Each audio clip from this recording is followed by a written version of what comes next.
The Mysterious Cat.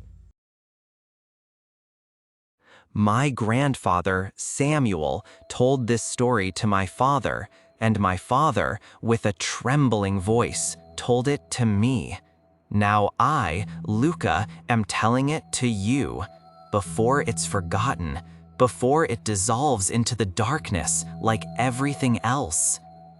My grandfather grew up in the dusty, suffocating city of Ypres, a city where the air always smelled of dampness, rusty iron, and buried memories.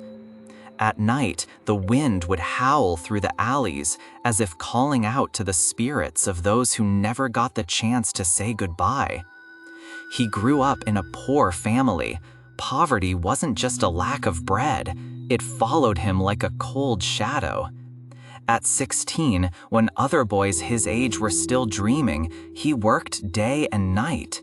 His hands were always covered in cuts. One day, as my grandfather was hurrying home from work, a black cat suddenly ran in front of his car. My grandfather hit the brakes, but it was too late. The wheels rolled over the cat's body. The cat let out a scream that shook him to his very core. He got out and saw the cat lying on the ground, gasping for air, its eyes staring at him. It was a look more like counting or memorizing than pain. My grandfather panicked. He didn't know what to do. He picked up the cat and placed it under a tree by the side of the road, but the cat died right there. A few days later, my grandfather noticed something strange. At night, while sleeping, he would feel a weight on his chest, like someone or something was sitting on him. When he opened his eyes, no one was there, but the marks of paws would stay on his neck until morning. He never told anyone about this. Only when my father reached adulthood, he pulled him aside one night and said, "My son, if a cat ever falls in front of you, stop. Never run over it. Never drive in a hurry. Never." My father didn't understand his words back then. My father, Stefan, grew up in the same city. Life was even harder for him than it was for my grandfather. Poverty was like a thorn stuck in his throat. He worked from morning until night, but his wages weren't enough to live on. The pressure of life, the hunger, the extreme tiredness, all of this slowly crushed his nerves. He couldn't focus his thoughts anymore. Sometimes he would get angry for no reason. Sometimes he would stay silent for hours. Our family had 5 people. My father, Stefan, my mother, me, Luca, one sister, and my little brother, Matthias. Matthias had developed a strange attachment to a stray cat. A thin, black cat with eyes that were too bright. It would always hide in the corner of the yard, in the shadow of the wall. No one except Matthias was allowed to go near it. Matthias would save a piece of his own small portion of bread for it. The cat would eat the bread, but it never purred. It just watched. That night was my night to make a mistake. I, Luca, was supposed to meet Elena, a girl I loved like a fever, burning in my bones. I had no money. The house was in a heavy silence.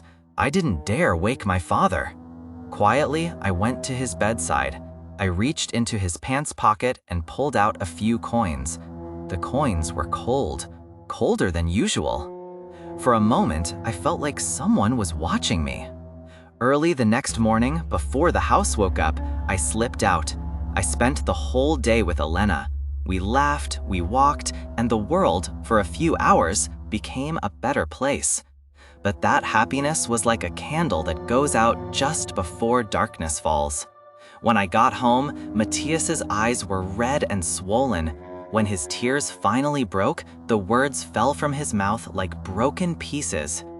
In the morning, my father had woken up and seen Matthias holding out a piece of bread to the cat with his small hands. My father's face changed instantly. He thought Matthias had stolen from his pocket for that cursed cat. He shouted. His voice hit the walls like a whip. Matthias didn't even have a chance to defend himself. He was hit hard, several times. Then my father grabbed the cat. Everything happened so fast. The cat struggled, letting out a scream that didn't sound like an animal at all. Matthias screamed, cried, and clung to his father's legs. But my father wouldn't listen. The pressure of life, the extreme tiredness, the anger, it all came together, and he couldn't think anymore. He just wanted to destroy that cat forever.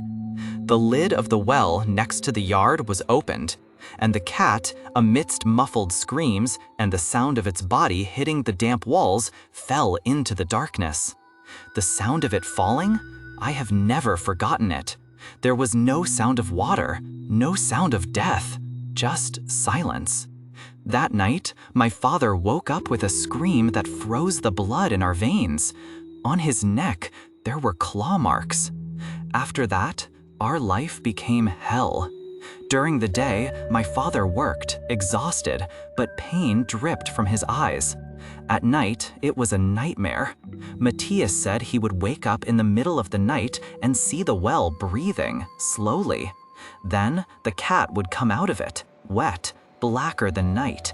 It would come and sit silently on my father's chest. My father would gasp for air in his sleep. He would struggle, and in the morning, the paw prints would be on his neck. 13 years of this torment passed. 13 years of nightmares, sleeplessness, and looks that no longer dared to hope. Until one night, my father called me. His voice was quiet, but it sounded like someone who had already signed their own sentence. He said, "Luca, my son, I know where this curse came from. Your grandfather once ran over a cat too, in a hurry, without thinking. He told me never to do it, but I didn't listen. I, too, in my hurry, my anger, my thoughtlessness, did the same thing. Now I understand. These cats are not the same cat. This is a curse that flows in our family. The cat must be killed by someone from our generation, and if no one can, the curse will remain forever." I said, "Father, what do you mean?" He said, "It means that if you ever kill a cat, the curse will pass to you.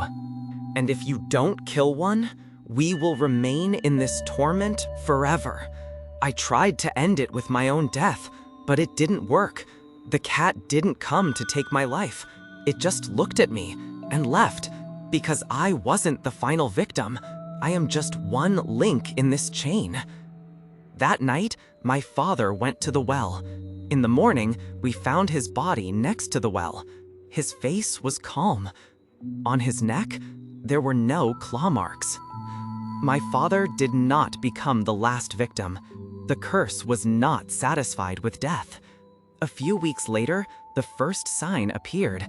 At Matthias's house, his baby, a newborn son, would cry for no reason in the middle of the night.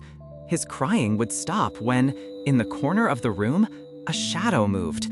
It wasn't a cat, but its shape, it reminded you of one.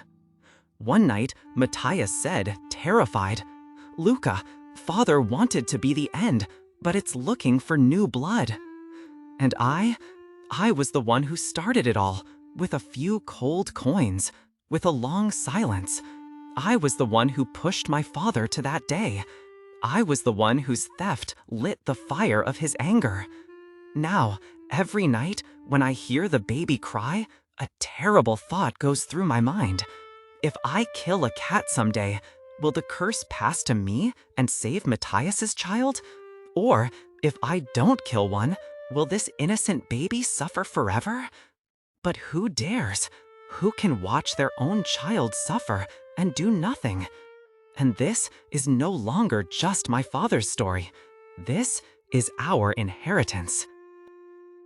What would you have done if you were Luca? Would you kill the cat to save your brother's child? Or would you wait, hoping the curse might end on its own? I hope you enjoyed the story. Please support us by liking, commenting, and subscribing. Sincerely, we are not alone.